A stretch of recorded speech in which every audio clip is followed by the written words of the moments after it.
শোনো তোমার কাছকে একটা গল্প শোনায়। একটা গাঁৱত একটা বেটি ছেলে আছে, সেই বেটি ছেলেটা সেই ভালো, সেই 5 ওয়াক্ত নামাজ পড়ে, খুবই ভদ্র, সব বড় মানুষের কথা শুনে, সব করে। ওই বেটি ছেলের স্বামীর নাম আসলো রহমতুল্লাহ। গাঁয়ের মানুষ যেটা করে আর কি, গাঁয়ের মানুষকে সেই রকম করে, যেহেতু এই বেটি ছেলে সবার কথা শুনে পুশিং দিছে যে স্বামীর নাম ধরা হয় না, স্বামীর নাম মুখত তোলা হয় না, স্বামীর নাম তুললে পাপ হয়, স্বামী মরে যায়, স্বামীর আয়ু কমে যায়, এমন করে তার ব্রেন ওয়াশ করেছে।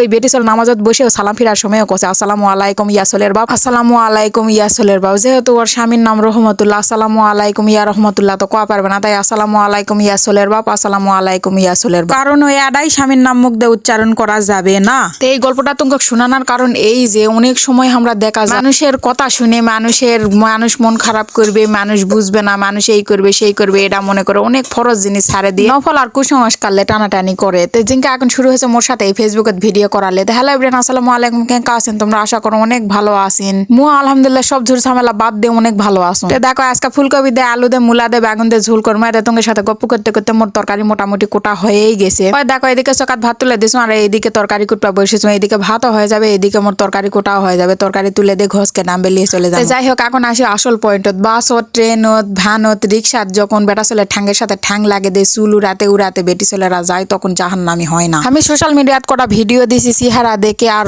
ছবি পোস্ট করেছি জন্য আমি জাহান্নামিতে। যাই হোক, জান্নাত জাহান্নাম কে কোনটা পাবে সেটা আল্লাহর হাতত। ওইভাবে কবা চাচ্ছি না, ওইভাবে কোয়া উচিত লয়তে। যাই হোক, যারা এলা কথাগুলা কছিন আমি তার গপ কছি, কিছু কোয়ার আগে আনা ভাবে দেখো। যখন তোমরা বাসত, ট্রেনের টাকত মাথার অর্ধেক চুল বের করে একেবারে বেটা ছেলে ঠ্যাঙ্গের সাথে ঠ্যাং লাগে দিয়ে যান, তখন কি তোমাকে পাপ হয় না?